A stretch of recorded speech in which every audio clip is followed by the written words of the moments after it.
That is Gin Wigmore from her new album, Beautiful Mess. We caught up with Gin on release day and asked her how does it feel to finally have new music out after taking an 8-year break.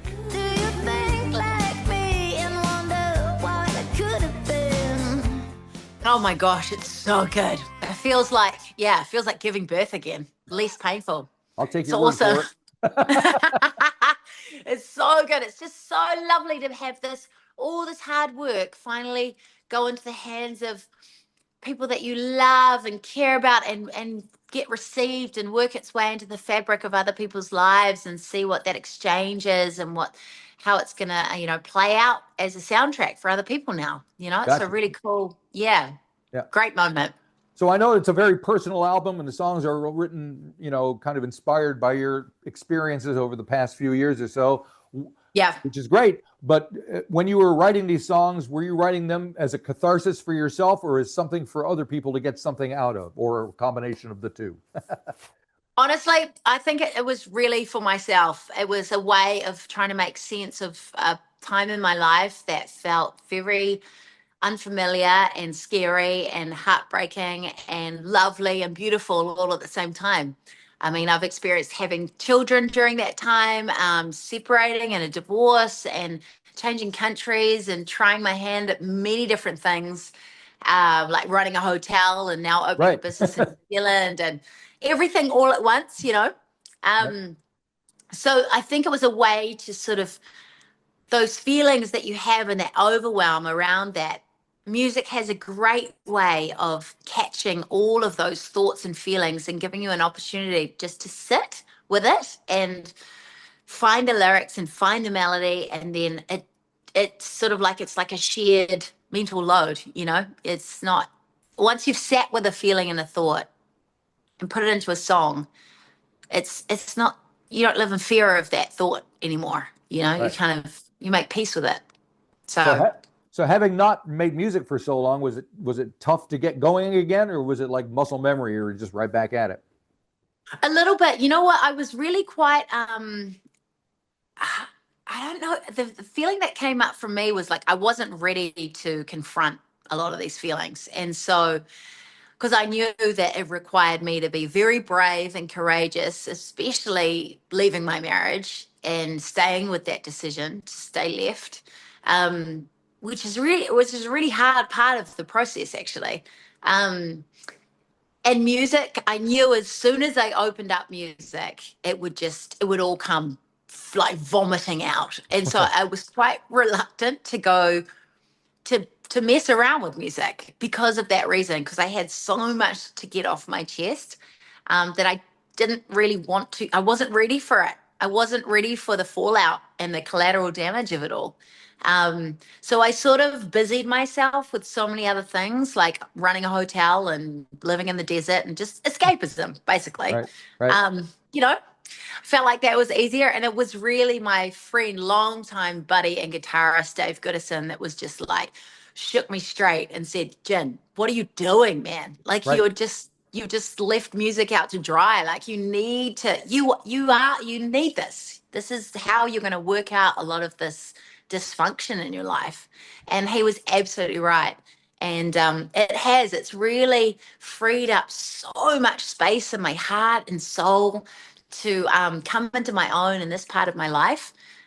So yeah, I'm really grateful for that chat, especially with my guitarist. Yeah, because he's been with you forever. I think the last time I saw you perform was way back in like 2015, and he was with you then, right? Yep. I've got his name tattooed on my arm at this point. We are ride or die. Absolutely. Yep. Very good. So out of the 12 songs that make up Beautiful Mess, is there one in particular that kind of got things rolling for you, or that means the most, or made you realize that this was really going to happen? I think Beautiful Mess, honestly. I woke up with a hole in my chest. The things that you said still have me catching my breath. Oh, how it hurts to see that look in your eyes. Fingers still numb, I don't know who's inside. Can love you more, can love you less. All I wanted was you and your beautiful mess. I'd follow you down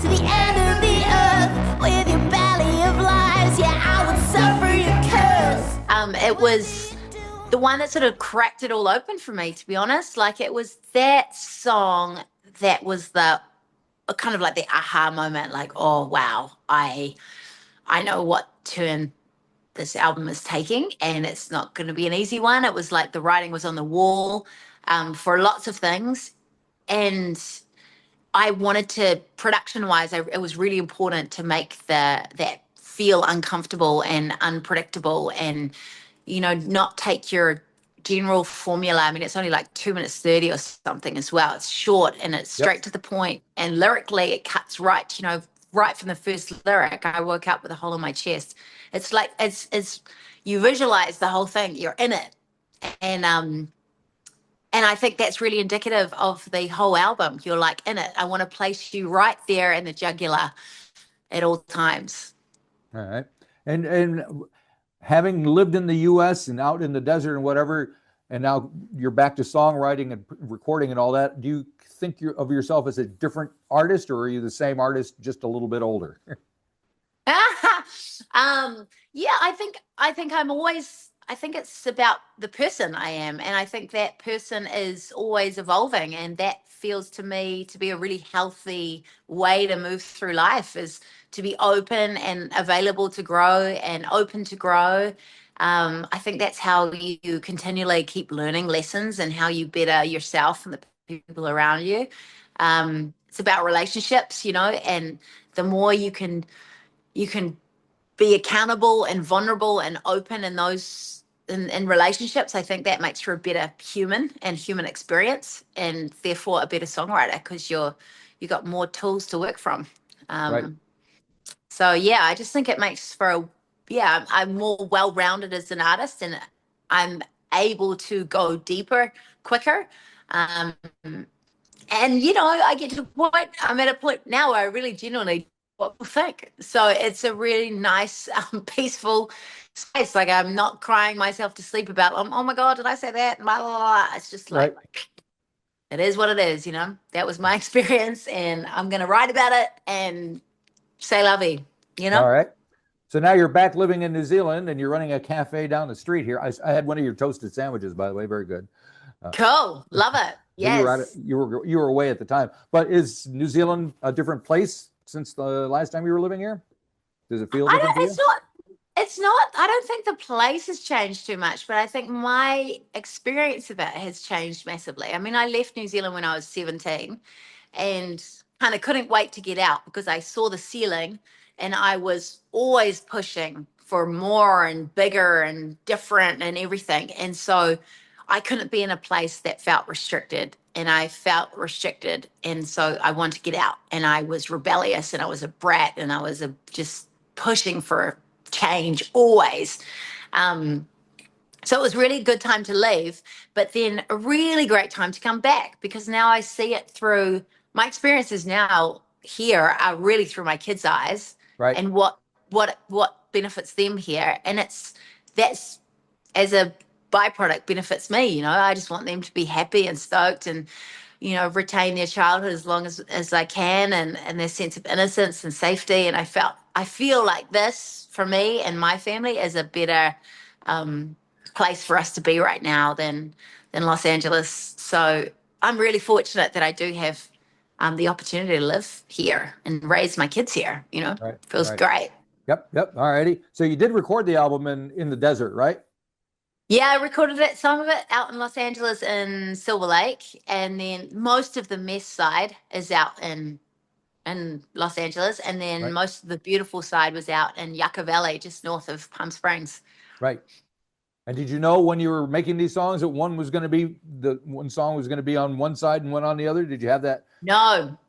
Honestly, I'd written 2 albums by the end of it, and I didn't know how to piece them together, but I knew that they had to come out. They had to come out together. They didn't work as solo albums. They weren't reflective of what had gone on. And so it was really, again, Dave Goody's idea to go, hey, why don't you kind of treat it like side A, side B, and just cherry pick the best kind of songs that tell that story. Right. And so that's what I did. So I've spent a lot of time track listing, a lot of time sort of piecing together how to tell the story the most accurate sort of way. So yeah, it's a really cool way. Sort of two albums merged into one. Gotcha. Well, you mentioned Beautiful Mess, the title track, which is the first one on side B, the Mess side. I was hoping to maybe talk about one on the beautiful side, which is Die on This Porch. Cool. Got a little bit more of a country twang to it. I kind of like that. What can you tell me about that? And I cry on this porch, honey, I miss the way that we move. And I'll bang down your door, hoping you'll pick me up for your floor. I might die on this porch if you don't need me anymore.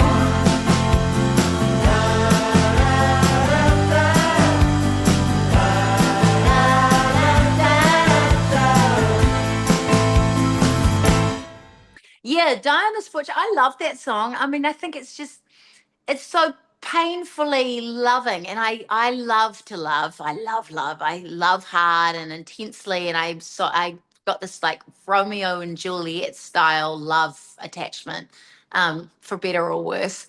And I think just the idea of, like, maybe it's all the times I've spent down in the South in America and Nashville and parts of Texas and Clarksdale, Mississippi, all those kind of areas. There's this romantic idea of when I'd sit out on these porches and that warm summer nights and those sort of, it was muggy, and I was out there drinking my Maker's Mark or my mint juleps or whatever else I was getting into at the time. Right. And you're sitting next to that person you love, and like if that person goes, like, it's so tragic, that heartbreaking. I'd rather die on the porch, than not have you anymore. It's just so overboard with this sort of Romeo and Juliet style love, and I think there's something, I don't know, so lovely about that. So I really like that sentiment. That